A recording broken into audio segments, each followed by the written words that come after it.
यदा यदा हि धर्मस्य ग्लानिर्भवति भारत अभ्युत्थानमधर्मस्य तदात्मानं सृजाम्यहं परित्राणाय साधूनां विनाशाय च दुष्कृतां धर्म संस्थापनार्थाय संभवामि युगे युगे। जय जगन्नाथ।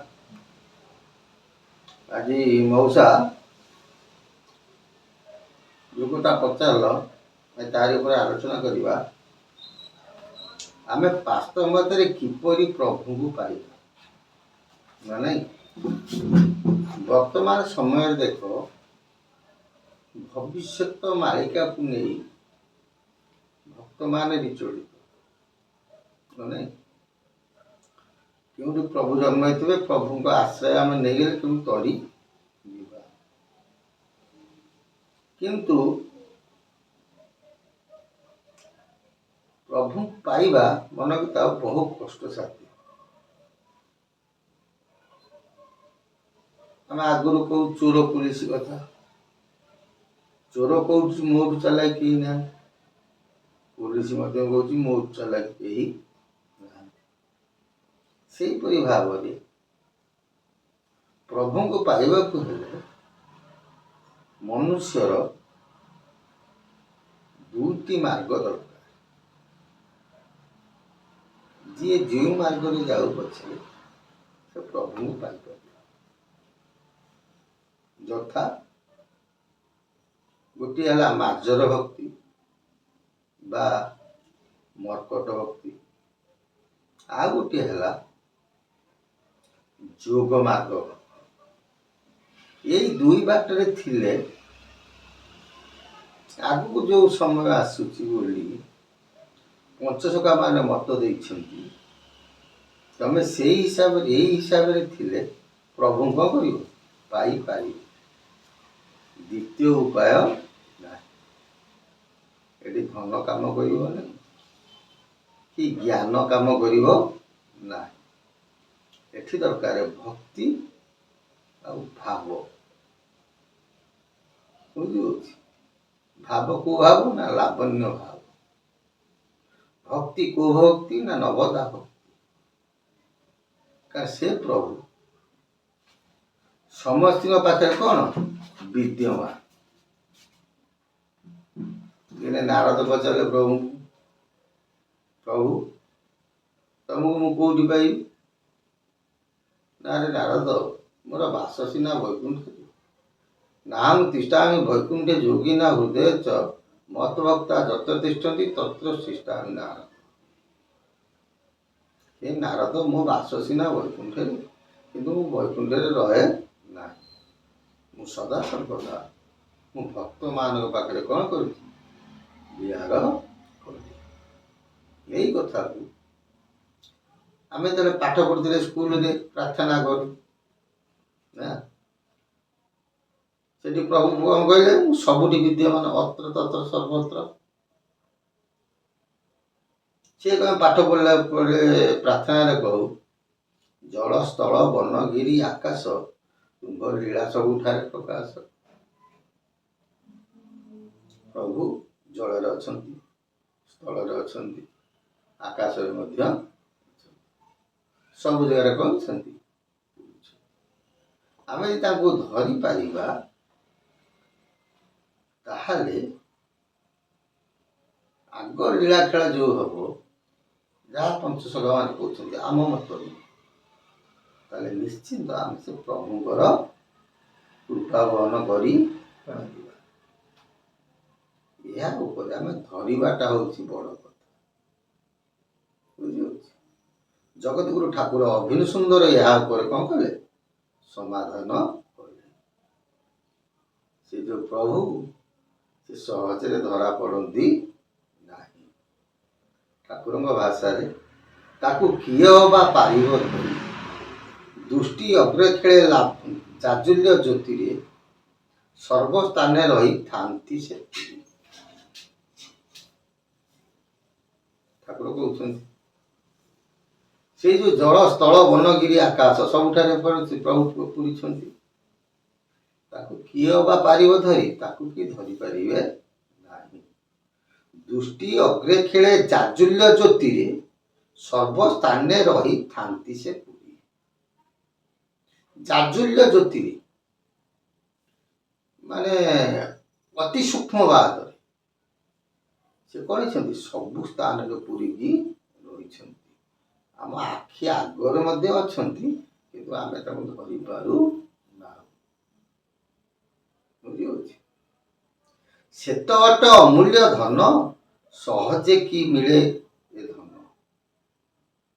ସେ ହଉଛନ୍ତି ଅମୂଲ୍ୟ ଧନ, ସେ ସହଜରେ ସେ ଧନ କଣ ମିଳେ ନାହିଁ।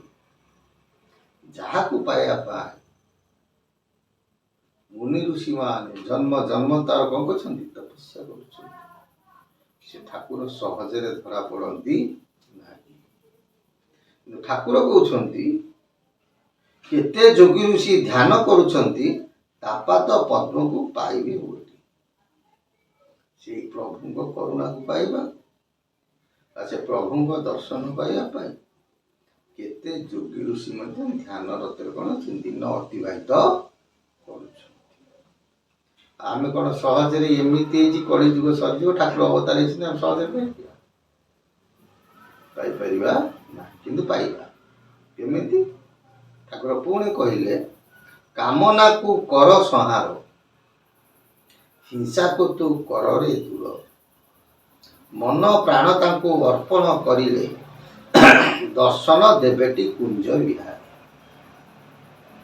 ତୁମେମାନେ ଯଦି ହେ ଭକ୍ତବୃନ୍ଦ କାମନା ଶକ୍ତିକି ଦୂର କରିପାରିବ, ହିଂସାକୁ ଦୂର କରିପାରିବ, ମନ ପ୍ରାଣକୁ ସର୍ବଦା ସର୍ବଦା ସେ ପ୍ରଭୁଙ୍କ ପଦପୟରେ ଅର୍ପଣ କରିପାରିବ, ଦର୍ଶନ ଦେବେଟି କୁଞ୍ଜ ବିହାର, ନିଶ୍ଚିନ୍ତ ସେ ମହାପୁରୁଷଙ୍କୁ କଣ କରିବେ, ଦର୍ଶନ ଦେବେ।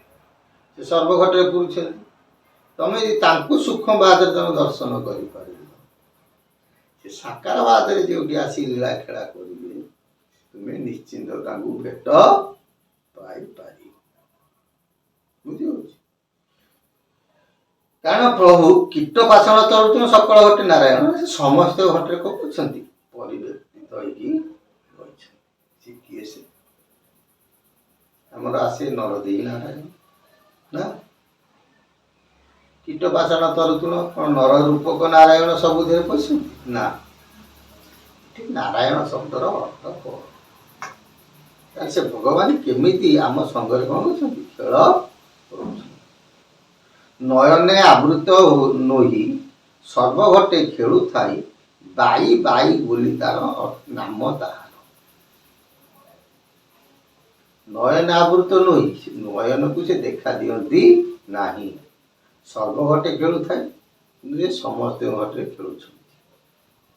କାରଣ ଏକ ବିଷ୍ଣୁ ପ୍ରତିଭିନ୍ନ ରାପଦ ସେ ଏକ ପ୍ରତିଭିନ୍ନ ଗାବ ସୁବର୍ଣ୍ଣ ଏକ ବହୁଷଣ ଆଦି ରୂପ ସେ ଭିନ୍ନ ପରମାତ୍ମା।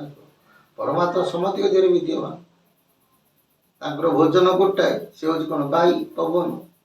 ତେଣୁ ପବନକୁ ଛାଡ଼ିଦେଲେ ଆମେ କି ସଂସାରରେ ବଞ୍ଚିପାରିବେ?